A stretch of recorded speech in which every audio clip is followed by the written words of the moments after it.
100-pound man, 5 feet tall, working alone in the Florida darkness. For 28 years, he carved, lifted, and moved over 1,000 tons of coral stone, some pieces weighing more than a loaded dump truck. No one ever saw exactly how he did it. He died in 1951, taking his methods to the grave.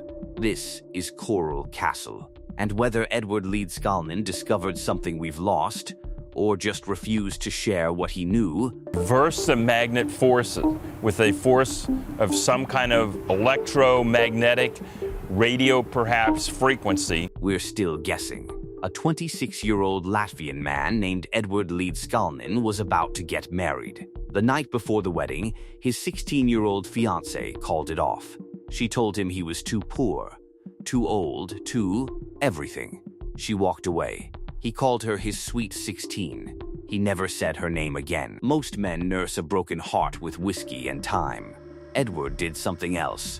He immigrated to America, moved to Florida, bought a piece of land, and started building a monument to the girl who rejected him.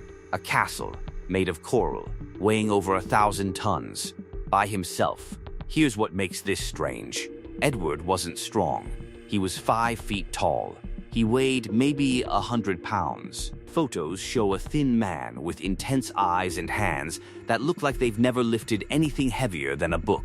And yet, for 3 decades, he moved stones that would challenge a construction crew with modern equipment.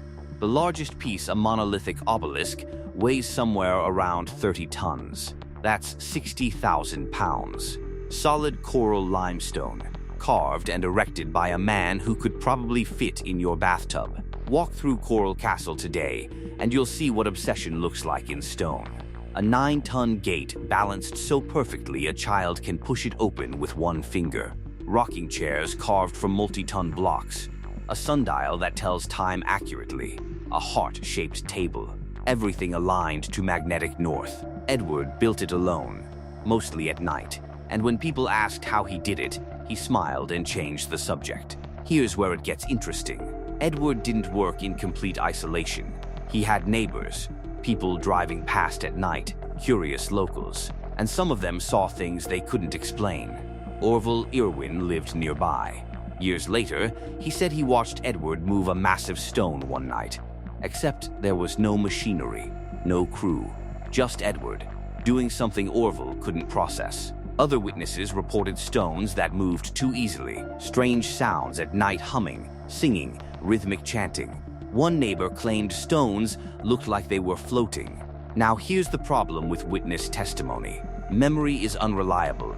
Stories grow. A stone on rollers might look like floating from a distance at night, but multiple people over years said the same thing. Edward was doing something they couldn't explain. He never let anyone watch up close. If someone got curious, he stopped, waited until they left. Whatever he was doing, he didn't want anyone to see. Edward wasn't just secretive, he was cryptic. He told visitors, "I know the secrets of the pyramids." He said he understood magnetic current differently than modern science. He claimed he'd discovered perpetual motion. He wrote pamphlets about magnetism that make physicists scratch their heads. Not because they're profound, but because they don't align with accepted science. Mainstream physics doesn't work that way. His theories aren't taught in universities. But here's the thing, he wasn't trying to convince scientists. He was selling pamphlets to tourists for pocket change. Was he a misunderstood genius, or a clever showman building mystery around impressive engineering? We don't know. He never demonstrated any of his discoveries. He just claimed them, sold pamphlets, and kept working. The only proof we have is the castle itself, and the fact that a 100-pound man somehow built it alone. In 1936, Edward did something that sounds impossible. He decided to move. Not to a new house, he was moving the entire castle, 10 miles north. Every stone, every sculpture, every multi-ton piece. He hired a truck, just the truck, no crew. Over 3 years, he somehow loaded each piece onto the truck, rode with the driver to the new location, and unloaded it. Alone. Truck drivers who worked with him said they never saw how he loaded or unloaded the stones. They'd arrive, Edward would tell them to come back in a few hours, and when they returned, impossibly heavy stones would be on the truck bed, ready to go. At the new location, same thing. Come back later. The stones would be off the truck, waiting to be placed. No one saw how. Edward made sure of that. By 1939, the entire castle was moved and reassembled perfectly. Every alignment preserved, every piece in its new place. A 100-pound man moved over 1,000 tons of stone, alone. Now let's talk about what's probably true. It's likely not magic. Engineers have studied Coral Castle, and they've got explanations. There's an A-frame tripod still on site. Edward left it there. With pulleys and counterweights, you can lift enormous loads. It's how people built things for thousands of years. The stones are coral limestone, not granite. Lighter, easier to work. The largest are around 30 tons, most smaller. Heavy, but with leverage and time, movable. Edward admitted using chains. Neighbors saw chain hoists. There's evidence of rolling logs, levers, basic physics. And he had time. 28 years, working every night, patient, obsessed. Simple machines, light stone, leverage, time. That explains Coral Castle.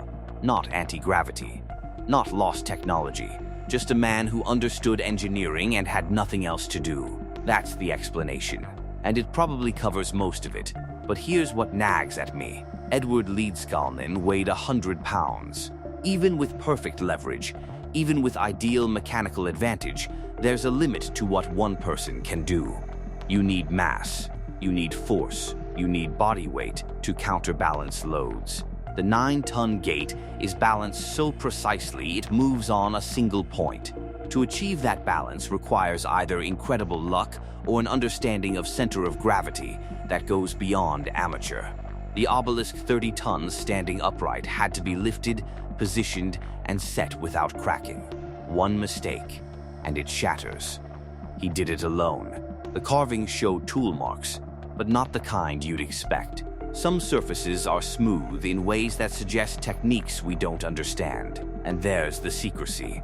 If he was just using chains and tripods and basic leverage, why hide it? Why work only at night? Why refuse to let anyone watch? Maybe he was eccentric. Maybe he liked the mystery. Maybe he understood that the legend was part of the appeal, and tourists would pay 10 cents to see the castle built by magic, but wouldn't care about castle built with pulleys. Or maybe there was something else, something he understood about leverage, or balance, or stone, that made the work easier than it should have been.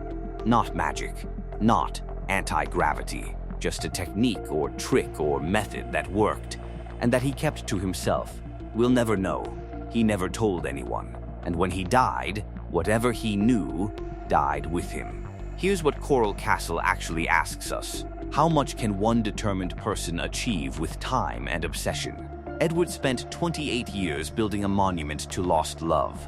No crew, no machinery, no help, just a small man, some chains, a tripod, and more patience than most of us will ever have. He moved over 1,000 tons of stone. He carved, lifted, balanced, and placed each piece. Whether he did it with techniques we understand or techniques we don't, he did it. That's not nothing.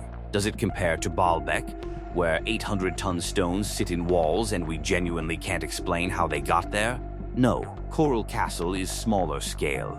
It's impressive, but it's not impossible. Does it prove he knew ancient secrets or understood lost technology? No. We have no evidence of that, just his claims, which he never demonstrated. But does it show that one obsessed person, given enough time, can do things that look impossible? Yes, and maybe that's the lesson. Maybe the real mystery isn't how did ancient people build the pyramids with primitive tools. Maybe it's what can humans achieve when they dedicate their entire lives to one task. Edward Leedskalnin built Coral Castle because he had nothing else. No wife, no family, no career, just a broken heart and a need to create something that would outlast him. He succeeded. The castle still stands. People still visit, and we're still talking about him. Edward Leedskalnin died in 1951. He was 64. He died alone in the castle he built. They found him in a hospital bed he'd made from coral stone. His tools were scattered around him, his pamphlets about magnetic current stacked in a corner. Before he died, reporters asked him one more time, "How did you do it?" He smiled. "It's not difficult if you know how." That's all he said. No deathbed confession, no revelation, no detailed explanation of techniques or methods or secrets. Just, "It's not difficult if you know how." And then he was gone. We're left with 1,000 tons of coral stone, arranged by a man who refused to explain himself. We have witness accounts that don't quite make sense. We have engineering explanations that probably cover most of it. And we have a nagging question that won't go away. Did he know something we don't? Maybe. Maybe not. But he made sure we'd wonder. He built a castle, created a legend, and left us guessing.